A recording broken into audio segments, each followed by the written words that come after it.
The four of us put together a concept note, which we then took to the ABC last Friday. We had an initial meeting with, I forgot my name.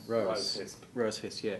And I think it'd be fair to say that she's interested but wanted us to do a bit more work on the concept note. So there's no commitment there from the ABC, but certainly there's interest.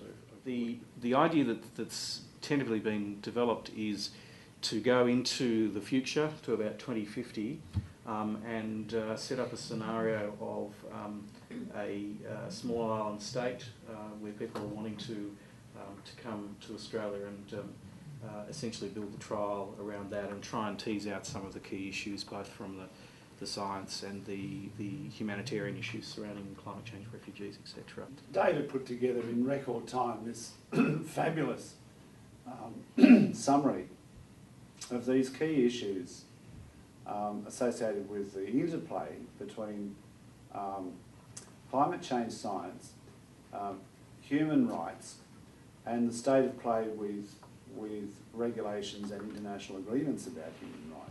And we're actually spinning off the work that you're doing and Jane's ARC, where she's got this program that culminates next year in a conference on, I don't know the exact title of her conference that she's proposing, but it's about the relationship between the law and ethics and morals, human rights, refugees, that whole territory, and climate change.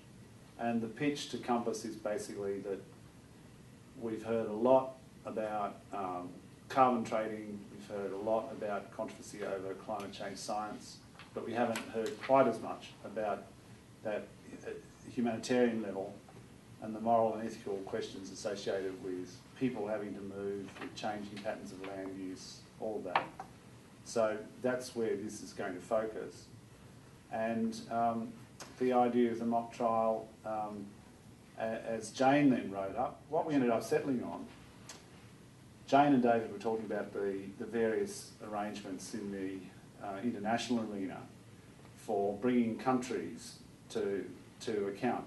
So you've got human rights courts, International Court of Justice, stop me when I say the wrong title, where countries actually are, in certain ways, put on trial. The only issue is, if I've got it right, they're normally done by a whole bunch of lawyers laying documents on a table and poring over them, for days and months. It's kind of deadly boring. That's why we've gone for a futuristic scenario and an imagined new version of this, the Asia Pacific Court of Human Rights. Court of Human Rights or whatever, which has slightly different rules to today's courts, in that, yes, you're allowed to call the Prime Minister in and put them in the dock, so to speak, and have them cross-examined. So that's the way in which we would hope to build the drama. And as for Landcare, that has turned into something much bigger.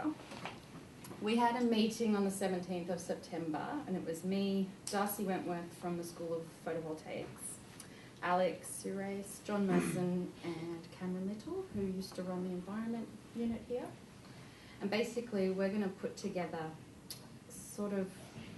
we're going to try and create a unit that might even turn into a whole course that will run for about a week out at Wellington.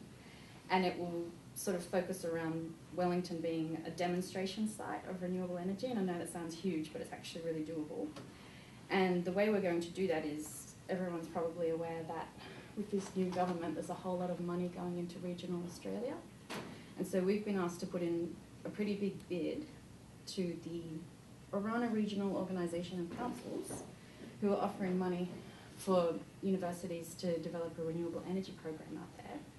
And we'll be putting in a sort of a bid on the 19th of October with them, involving the Wellington site, and we'll let you know how that goes. So can you just say a little bit more about how that whole project would tie into climate change teaching? Okay. The whole thing would revolve around a course, and students can take it for extra credit, or they can just take it for fun. And it will involve, the Landcare program and students going out there, and they'd actually maybe be assessed. We haven't figured that out yet. We're still in the course of developing the educational material. So roughly when would that course run for the first time if we did it? When did we want to do it, Nicola? It was sort of Easter break next year, wasn't it? Mm. Yeah. But that was planning for a weekend, so planning for a week. It could potentially be the winter holidays. That's right, yeah. So do you think it's feasible to set it up as some combination of teaching for this university and benefits for that region in terms of developing community outreach, links with local groups? Or Absolutely, that sort of thing? because part of it will be teaching local farmers new technology. Great. Would the farmers come in and do the course? Yeah. Okay. Well, it'd be interesting to set it up as one of these hybrid undergraduate courses so that